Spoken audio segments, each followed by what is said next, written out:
Here at 7 o'clock this morning, a viral TikTok has spread the story about the murder of Jason Fox to millions of people. No one knew Jason but me, you know, and all these people like care about something that I care about. And that means a lot. We spoke with the maker of the TikTok and Fox's mother about the impact of this surge of attention and what it could mean.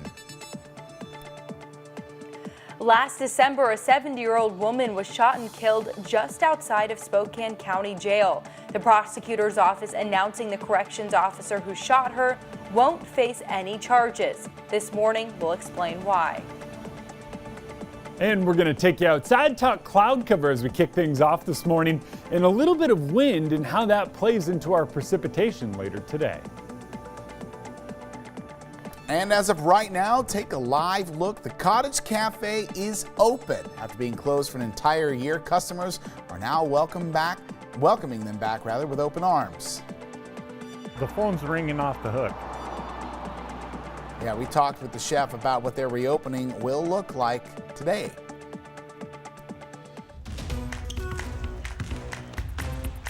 Here at 7:01 this morning, the Zags took a little break from the court yesterday to visit the zoo. They tweeted out this video hanging out with the animals at the Indianapolis Zoo as the Bulldogs got to see stingrays and cheetahs, porcupines. I think we can all agree they deserve that break from the madness. But today it is back to work as the Zags prepare for their game against Creighton. That happens in just 4 days. Tip-off for the big game is at 11:10 a.m. on Sunday, March 28th. You can see it only on KREM 2. Love that as a great refresher, Dana Marie, a chance to kind of let everything settle in before they get back to work. I think this was a very strategic move. The opportunity to just kind of forget about all the pressure is a great way for them to come out strong on Sunday. Well, let's take a look outside, checking in with Jeremy Legoo. It's been an up and down week of weather so far. What's our Wednesday looking like? More of the same. We've got a little bit of cloud cover as we kick things off today. Those clouds hang out overhead and, well, it keeps our temperatures mild this morning. We're sitting comfortably at 35 here in Spokane. You head across state line and you're sitting right at 35 in Coeur d'Alene and 36 in Sandpoint. Temps in the mid 40s in central Washington. And we do have that wind that's a bit brisk out of the south. Expect wind gusts to stay up near 25 miles per hour throughout the day today, and it is going to have a bit of a bite as you head out the door. Before the sun comes up, satellite and radar takes a look at those cloud tops. It says, ooh, those are really cold, and if they're really cold, it puts really bright whites on there, and that's what we saw this morning. So those bright whites signify the cloud color cover in those cold temperatures overhead. That plays a role in what we see today. It's likely a little bit of snow mixing with some rain on the onset of this, and by this afternoon, rain and even a little bit of graupel spreads across the region. Hour by hour, temps go from the 30s to the 40s today. We don't rise much, and it's wet.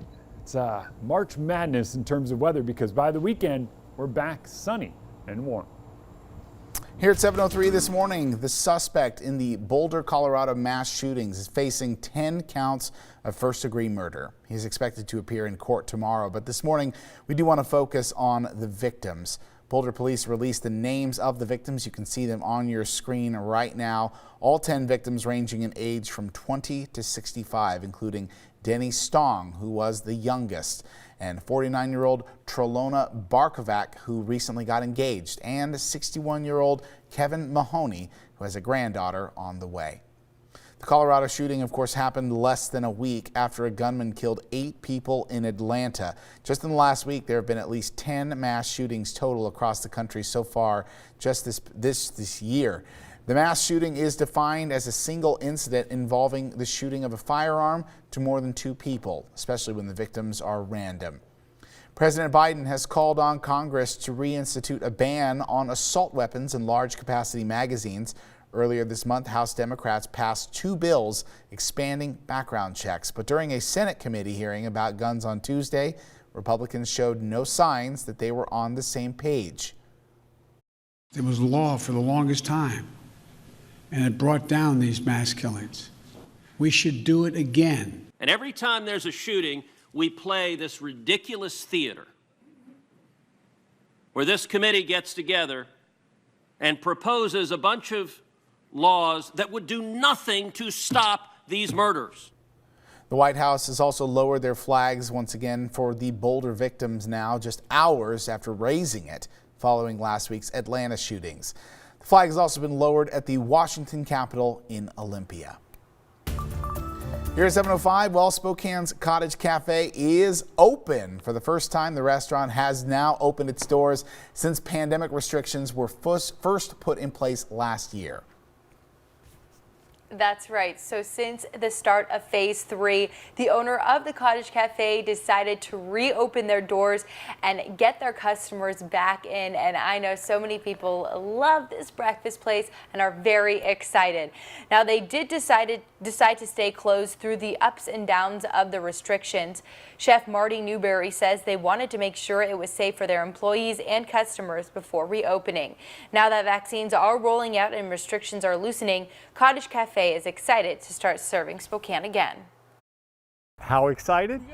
Yeah. You can't hardly keep them on the floor. They're pretty happy. The phone's ringing off the hook. Well, employees have been working hard all day yesterday to prepare for this big opening. They had to get all new food, clean their building, and make sure everything was up and running after the year of being closed. Newberry says they will be able to open with just 50% capacity because of their low food cost, since they make most of their food from scratch in-house. They're opening today at 7 a.m. for dine-in and takeout. They'll also be open until 2, and they expect it to be a busy day. Now, Cottage Cafe isn't the only place opening up in phase 3. We also know of Chaps, Casper Fry, and Satellite Diner. They're also planning on opening too. Phase 3 of Washington's reopening plan went into effect on Monday. Restaurants are now allowed to open at 50% capacity. Well, switching gears here to taking a look at what's trending online. Back in October, a Newport teenager was found buried in a shallow grave. Now, since his body has been found, his family has been using social media platforms to share his story, and that includes TikTok. Jason's mom, Pepper, made this TikTok asking for help, and that's exactly what she got thanks to that viral TikTok. I'm a boy with 2 lesbian moms who's gay myself, and I felt like if this happened to me, I know that I would want my story shared, and that made me feel something, so I trusted that the audience would too. HealthGot got over 3.2 million followers on the app. In his video explaining the details of the case, that has 1.1 million likes and more than 35,000 comments, almost 100,000 shares. Now Pepper's account is seeing growth. Her account went from a couple hundred followers to now having almost 100,000. I bursted into tears and I couldn't stop watching it. I was like, oh my God, what's this? And I saw it and I was like, wow, no one knew Jason but me, and all these people like care about something that I care about. And that means a lot.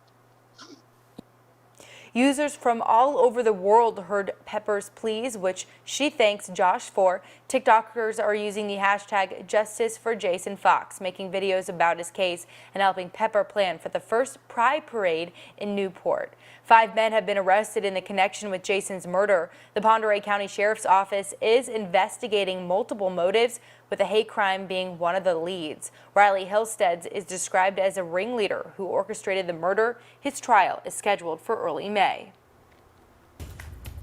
Here at 7:08 this morning, we continue to highlight the businesses in Spokane that are participating in the Great Dine Out. This morning, we're highlighting Republic Pie. They will join us to talk with Up with KREM about what kind of pies you can get your paws on. And the number of upsets in March Madness this year are driving people crazy. But people are scratching their heads at one team in particular. Where is Oral Roberts located? Oh gosh. East, west, part of the country? I couldn't even give you a good guess. I told you I'd never heard of them. After the break, we're going to learn a little bit more about this Cinderella team. And Bulldog pride continues to grow as GU men's basketball team continues in the NCAA tournament. So we want you to share your pride with us and give a big Bulldog shout out. Send us your best pic celebrating the team, cute dogs, fake tattoos, or just a fun picture from Games gone by, we want you to spread the Bulldog love. I texted a photo of me during my freshman year, one of my first Gonzaga games in the kennel. Text us 509-448-2000, and we do thank you for those who have already sent them in. Keep them coming. Go Zags!